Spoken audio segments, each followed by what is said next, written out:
Hello guys, narito na naman tayo. Ito pong muli si Nanette ng Net Cooking. Dito pa rin po tayo sa ating OC Sarap channel. Ngayong araw tayo po ay gagawa ng chocolate roses for Valentine's Day. So malapit na kasi ang Valentine's Day, kaya ito po yung ma-share natin at maihandog po dito po sa ating Net Cooking channel. Okay, ito po ay medyo matagal gawin, medyo matrabaho, pero interesting siya, kaya gusto ko pong i-share sa inyo. Okay, at ito po ang mga kailangan natin. Kailangan po natin dito ng chocolate. So, ito po ay dark chocolate, white chocolate. So, pwede tayong gumamit kahit na anong klaseng chocolate. So, itong dark chocolate, ito po ay gagamitin natin para gumawa tayo yung ovary, yung doon kakapit yung mga petals. At ito namang white chocolate, ito po yung kukulayan natin. Okay, kaya dito po ay kailangan din natin ng food coloring. Yan o, color gel. Ginagamit po ito pag gumagawa ng cookies at kung ano-ano pang mga confectioner. So, pwede rin tayong gumamit ng ganitong chocolate. Basta white chocolate kasi po kukulayan natin. Kaya kailangan white chocolate. Then, itong dark, okay lang to kahit hindi na natin kulayan. Kasi ito po yung nasa loob. At kailangan po natin dito ng corn syrup. So, gagawa tayo yung parang chocolate clay, yung parang fondant. Yun po ang gagawin natin. At dito po ay gagamit ako nitong green na straw. Kasi parang ito yung gagawin kong pinaka stem. Dito natin ikakapit yung ating chocolate. Then, ito is chopstick. Then, ilalagay lang natin dito sa loob. Para nun, hindi siya malambot. Okay. So, ngayon, ang gagawin natin, so ito po ay ikakat natin para makagawa po tayo ng dark chocolate. So, ito munang white chocolate ang uunahin natin. Okay. So, itong white chocolate ay ilalagay po natin dito. Isang lalagyanan. Okay. Okay, gagawa tayo ng iba't ibang kulay ng chocolate. Depende sa inyo kung ano ang gusto nyong kulay. So, dito po ay meron tayong coloring jelly. Gel po ito. Hindi pwede dito yung powder kasi mamumuo siya. Hindi rin pwede yung masyadong liquid siya. Ito po ay gel. Okay, so kukuha tayo ng kulay red, green, yellow. So ito po yung gagamitin natin. Itong pink, lagay natin dito. Kung magamit natin yan. Then kasi po ito, yung kulay nito, medyo sumasama sa kamay. Kaya lagyan natin ng aluminum foil dito para hindi siya humawa. Okay, so dito po ang una natin gagawin, itong ating corn syrup. Meron tayo ditong 2 tablespoon of corn syrup. So kukulayan po natin ito ng ito munang red ang gagawin natin. Okay. So, kung gusto nyong red na red, lagyan natin ng 3 drops muna. Ito po ang kukulayan natin, hindi po yung chocolate. Kailangan medyo dark siya para maging red yung ating chocolate. Okay.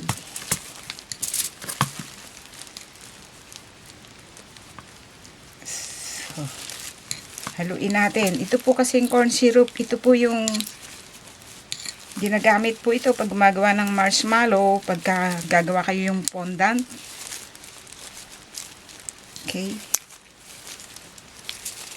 Kasi pag nahalo dun sa white chocolate ito, maglalight pa po yung color niya. Kaya kung gusto natin ng masyado siyang red, mga 5 drops ang gawin natin. Okay. So, itabi natin ito. Set aside muna natin dito. Then, dito po ay meron tayong isa pang lalagyanan. Dito po ay lalagyan natin ng hot water. Ito po ay kumukulong tubig ito. Kakukulo lang niya. At dito po ay tutunawin natin itong chocolate. Okay. Ilagay natin dito hanggang sa matunaw itong ating white chocolate. Okay.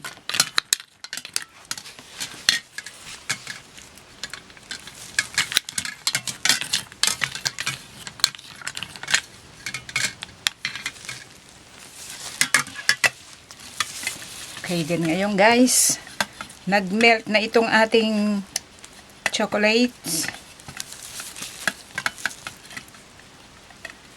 So okay na siya. So ang gagawin po natin dito, ilalagay natin itong corn syrup na nilagyan natin ng kulay red. So yung gagawin natin dito, ganun din po ang gagawin natin doon sa ibang kulay. Pero yung white, kung gagawa tayo ng white na roses, hindi na po natin yung lalagyan ng kulay. White lang yung itong corn syrup. Kasi white ito eh. Hindi na natin lalagyan ng kulay. Crystal na lang siya, ganun. At saka din yung dark chocolate. Itong corn syrup, napakalagkit po nito. Ginagamit ito pag gagawa ng marshmallow, ng fondant, yung nilalagay sa ibabaw ng cake. Para maganda siya, yung makinis. Ito po ang ginagamit. Okay. Kuhanin natin kasi malagkit eh. Malagkit siya. Okay.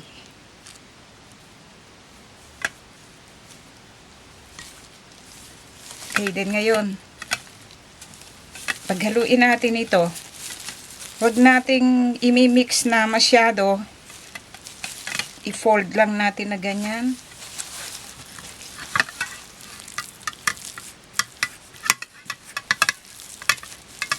Okay, then ngayon guys, pwede na ito.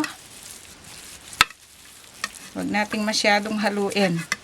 So, nakikita natin, may puti-puti pa, pero okay lang yan. Magsasama-sama po yan mamaya. Okay, alisin natin dito sa hot water.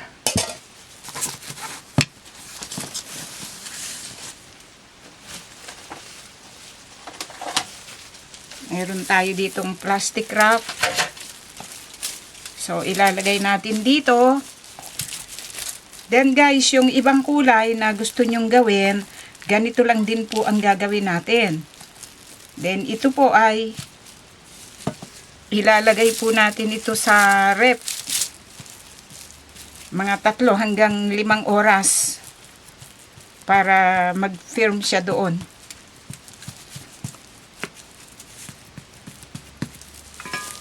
Okay, gagawa pa tayo ng ibang kulay.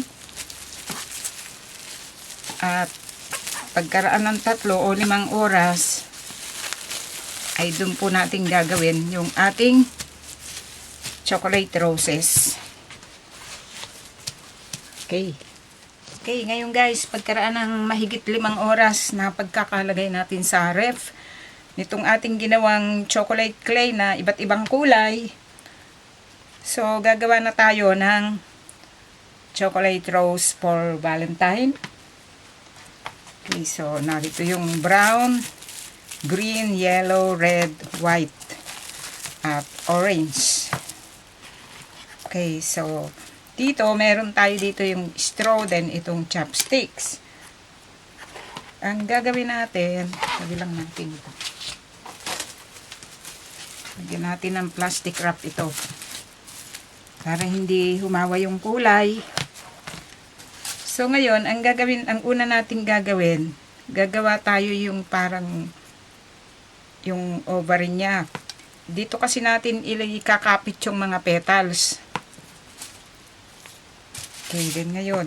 So, nagawa ko na kasi itong kalahati na ito. Tinry kong gawin. So, ang gagawin lang natin dito, matigas talaga ito. Pero ito guys, lalambot ito. Ang secret dito, yung pag-kneading natin. Ganyan lang ang gagawin natin. So, gumamit ako nitong veneer na glove kasi para hindi humawa sa kamay. Kasi guys, yung mga ginagawa ko rito, binibigay ko sa mga friends ko. Kaya, syempre nakikita nila. Kaya naglalagay ako nito para isipin nila, hindi ko talaga hinahawakan ng kamay yung mga ginagawa ko. Kasi walang kumakain eh, sayang naman eh. O, diba? Naging smooth siya oh. So, ganyan ang mangyayari.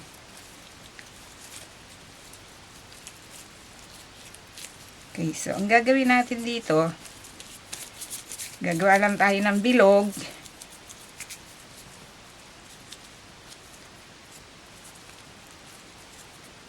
Then, shape natin ng parang strawberry.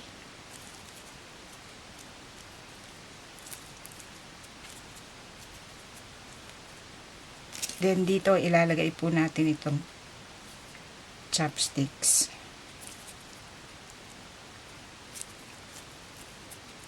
Ayusin natin. Tsaka natin ilalagay dito.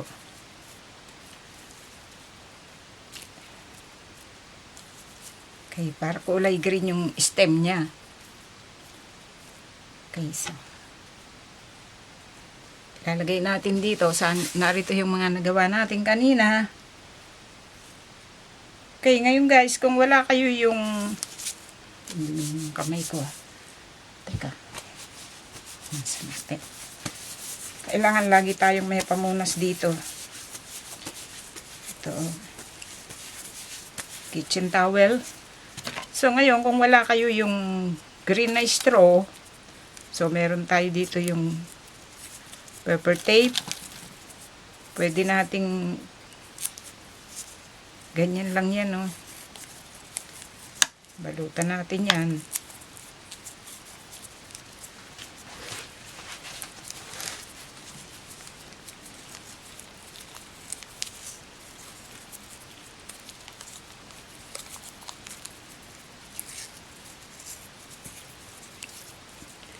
May nabibili nito sa Daiso, marami.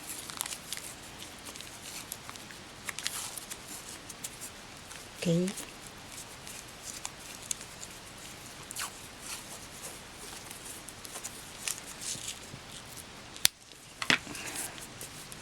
So, ito, pwede po ito.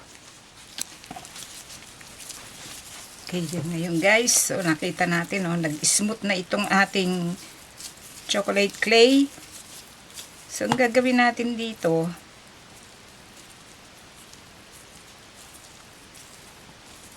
hati-hatiin natin. Nagawa tayo ng isang bilog. I-flatten natin kahit na hindi siya perfect na bilog. Okay. Gagawa tayo ng petals. So, may mga bulaklak kung minsan. Ang petals niya, siyamba. May 11. Okay, gagawa muna tayo ng petals para nun tuloy-tuloy yung trabaho. Nakagawa na tayo ng mga petals. Mas maganda kasi gawin muna natin yung mga petals. So, ang gagawin natin ngayon, ito, assemble na natin itong ating chocolate rose. So, dito sa pinaka dulo, ilalagay natin. Ito tayo mag-uumpisa. Okay.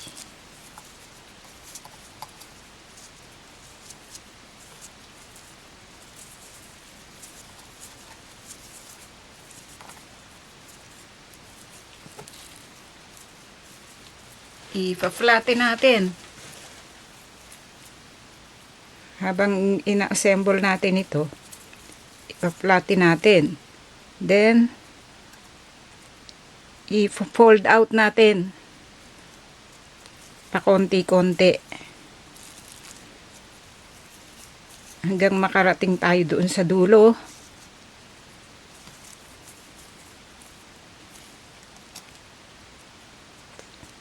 Fold it out.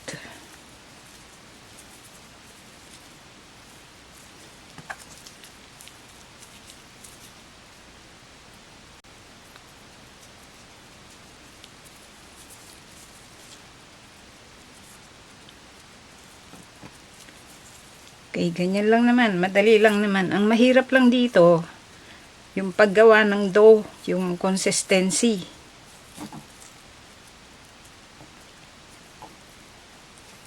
Diba? Ang ganda.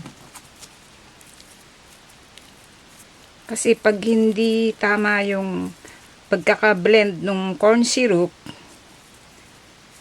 hindi mabubuo yung chocolate clay.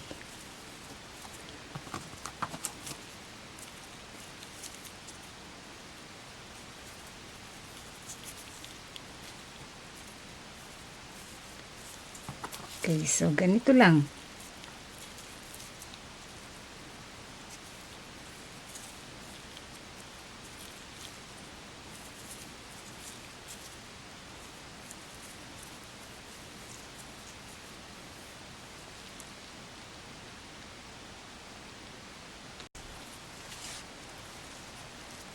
Okay, then ngayon, dito, may makikita tayo, ang gagawin natin, merong ganito, lagyan lang natin. Dito, para matago yung chocolate dito sa ilalim.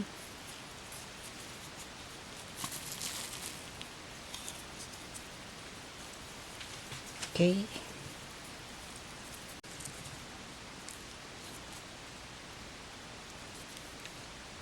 Okay, then ngayon, ilagay muna natin dito yan. Ang gagawin natin, meron tayo dito yung green. So, ito, na-inid na natin ito. Then, ngayon, i-flatten lang natin. Ang gagawin natin ngayon dito. So, nilagay lang natin dito sa plastic wrap.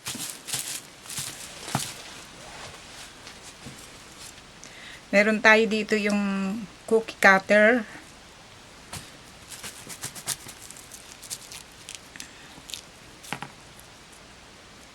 Ito, oh.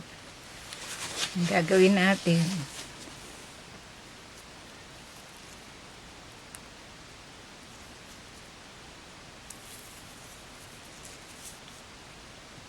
Okay.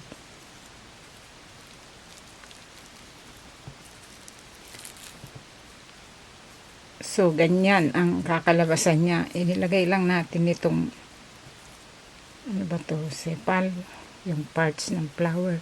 Ito yung stem. Yung leaf, hindi na tayo gagawa nun kasi wala tayong pangkat.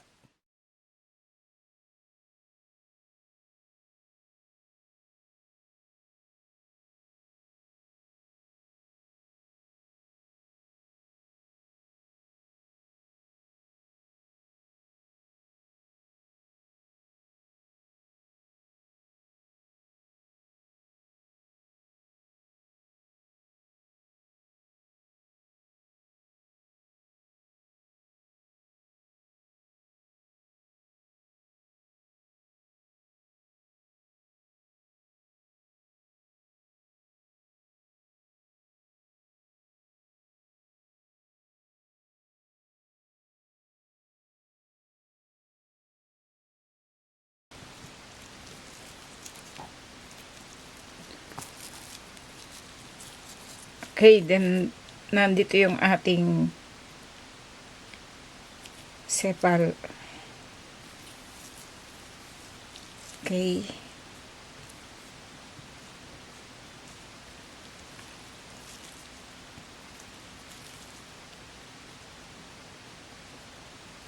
Okay. Idikit lang natin. Diba ang ganda? Meron na tayong rose for Valentine. Chocolate rose. Okay, so meron pa tayo yung white. Gagawin natin. Okay, din ngayon guys, natapos na natin itong ating mga chocolate roses. So, gagawin lang natin, ilagay natin lahat dito. Kasi po, hihintayin natin itong tumigas na siya completely, na para yun talagang chocolate. Kaya maghihintay na lang tayo. Meron tayong mga natira dito kasi wala na po tayong gagawing chocolate roses. Itong red, yellow, tsaka yung white. Ubus na siya. May natira dito yung green, tsaka itong chocolate, tsaka konting yellow. Okay, ang gagawin po natin dito, hintayin na lang natin siyang tumigas completely. At pwede po natin itong ayusin. Pwede nating ipangregalo sa ating mga kamag-anak at mga kaibigan. Yung gusto nyong bigyan ng chocolate for Valentine, ito po, pwede po natin itong ipangregalo. At ngayon, ito po ang kinalabasan sa pagkakagawa po natin dito po sa ating chocolate roses for Valentine's Day. Yan, nakita natin, talagang Valentine na Valentine ang dating niya. So, dito po sa mga pang-dekorasyon natin, marami pong nabibili dyan. Sa Daiso, hindi naman siya mahal. Mura lang siya. Kung may gusto kayong pagbigyan, so, pwede po tayong bumili. So, ito hindi ko muna nilagyan ng pangalan. Bibigay ko ito kasi sa anak ko eh. Gustong gusto niya pag gumagawa ako ng ganito eh. Tuwang-tuwa siya. Kaya, ibibigay ko ito sa kanya. Okay, sana po ay nagustuhan nyo ang pagkakagawa po natin dito po sa ating chocolate roses for Valentine's Day. Marami pong salamat. Ito pong muli si Nanette ng Net Cooking. Dito pa rin po tayo sa ating Oisy Sarap Channel.